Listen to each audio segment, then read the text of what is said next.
So I was wanting to show my comic book storage closet, also known as the vault. Now this is just in a regular bedroom closet, and I built it up in stages. Here's the general overview of what it looks like. You can see the wooden shelves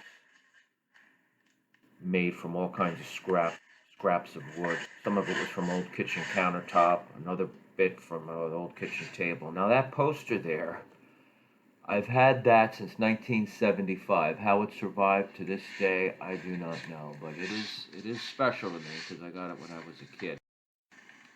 So down below we got a couple of drawers, and in this one I've got my Tales to Astonish and the beginning part of my Incredible Hulk run. That's that box. Next box over, I've got a lot of my Conan the Barbarian run. The original Marvel series from the 70s. That's that box. Then I've got this little panel that opens, and I got some more boxes. By the way, all these boxes are short boxes. I don't like dealing with the weight of long boxes. There's a few slabs. I don't have many slabs, but I got a few right there.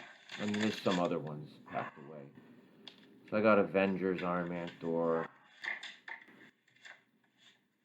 Captain America in those boxes. Now, behind this panel,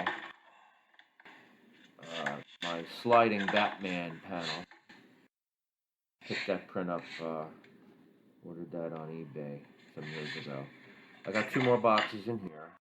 Fantastic Four, Amazing Spider-Man, and some other series like Tomb of Dracula, Werewolf by Night, and whatever else, Daredevil. Now behind my Wolverine print there, I got some Gator Guard cases. I'll show a few of these. These are like modern books, and I'm not going to show the more racier ones, not in this video anyway. But I'll show you a few things of what I have. That's the Conan the Barbarian #1, the Marvel relaunch 2019. There's an Immortal Hulk cover. What do we got next? This is the facsimile, Incredible Hulk #1. And then I've got 181, of course, two facsimiles.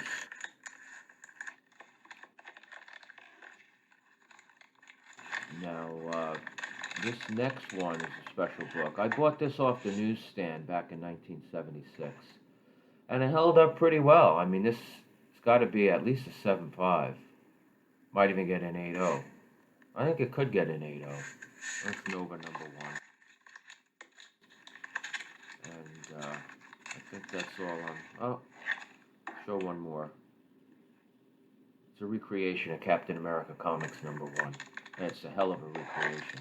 Love that. Okay, so here I've got some of my Big Little books, and I have a slew of Big Little books.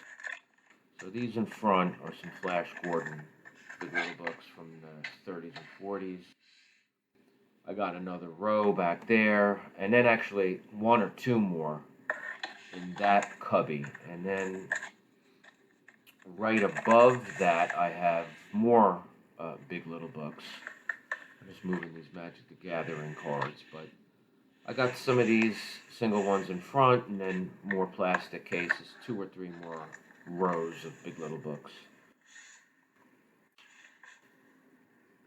So now, these comic boxes, those first two are packed with Savage Sword. That one in the upper left is Marvel, like, horror magazines, and also some Warren horror magazines from the 70s.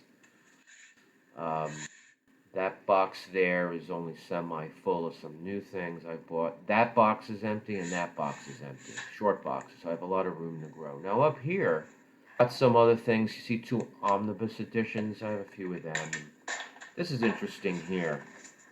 Back in the 70s, I bought this whole series of Ace paperback books containing the Conan stories, and that there is, I kind of customized it, made it a hardcover, along with a few others. I want to do the whole series, make them hardcover. Now, way up here, I have more Big Little books, including the ones from 66, 7 through 69, I believe. And this is interesting too. This is actually a custom-made Big Little book. One of, my favorite character, obviously Conan.